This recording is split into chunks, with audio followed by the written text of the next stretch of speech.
La pobreza hoy alcanza a 4 de cada 10 argentinos. En la última década aumentó un 10%, incluso cuando se destinan más recursos a la asistencia social. Lo mismo puede observarse en distintos periodos de tiempo con distintas ideologías políticas. Si el Estado destina cada vez más recursos, ¿por qué aumenta la pobreza?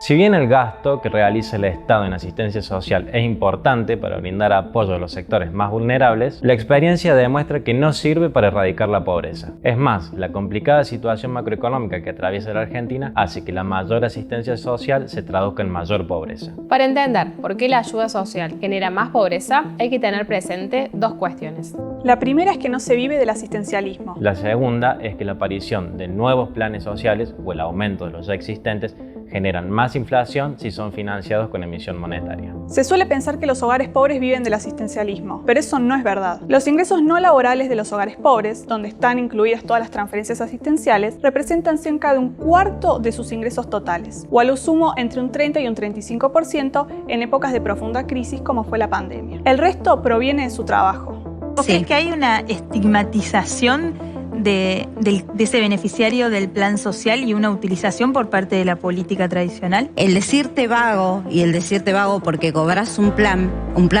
hoy es de 19.000 pesos.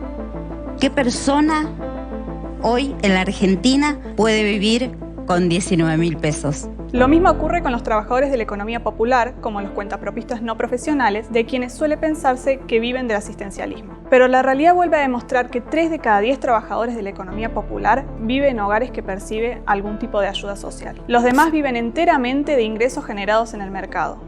Entonces, si nadie vive del asistencialismo sino del trabajo remunerado, mayores ingresos asistenciales financiados con emisión no los ayudan a salir de la pobreza. Al contrario, la erosión que genera la inflación es mayor a los ingresos adicionales que provienen de los planes sociales. Pero los errores no son solo macroeconómicos. La alta pobreza también es consecuencia de una mala configuración de las políticas asistenciales. El Estado canaliza de manera descoordinada asistencia social a través de más de 100 programas que son distribuidos en múltiples organismos y ejecutados en los 3 niveles de gobierno. Se crean nuevos planes sociales porque el dinero otorgado nunca alcanza. Esto es funcional a los intereses de la burocracia y a políticos ávidos de hacer anuncios oportunistas. A mayor cantidad de programas, mayor proporción de gasto público que no llega a los sectores más vulnerables. Hoy nos encontramos con una inflación interanual que supera el 100%.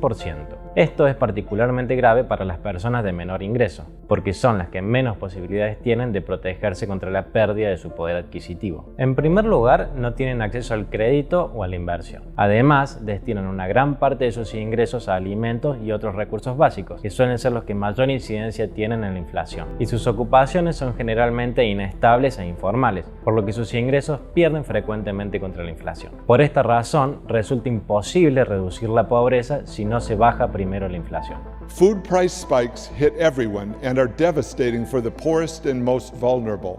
For every 1 percentage point increase in food prices, 10 million people are expected to fall into extreme poverty. The rich can afford suddenly expensive staples, but the poor cannot. ¿Por qué Argentina enfrenta desde hace más de 2 décadas niveles de inflación tan altos? La principal causa es el déficit fiscal financiado con emisión de dinero. En los últimos 20 años hay una clara correlación entre el incremento de la inflación y el aumento de la emisión de dinero para cubrir los persistentes déficits fiscales. Eliminar la pobreza es un proceso que llevará tiempo. La base es un ordenamiento integral del Estado que lleve la inflación a niveles de un dígito anual. Para lograr esto hay que eliminar el déficit fiscal, pero también es fundamental mejorar la gestión del gasto público en general y del asistencial en particular. Tiene que llamarnos la atención respecto de la expansión incontrolada de la emisión monetaria, porque eso implica no defender el valor de la moneda y traicionar consecuentemente el mandato de la Constitución, que como todos sabemos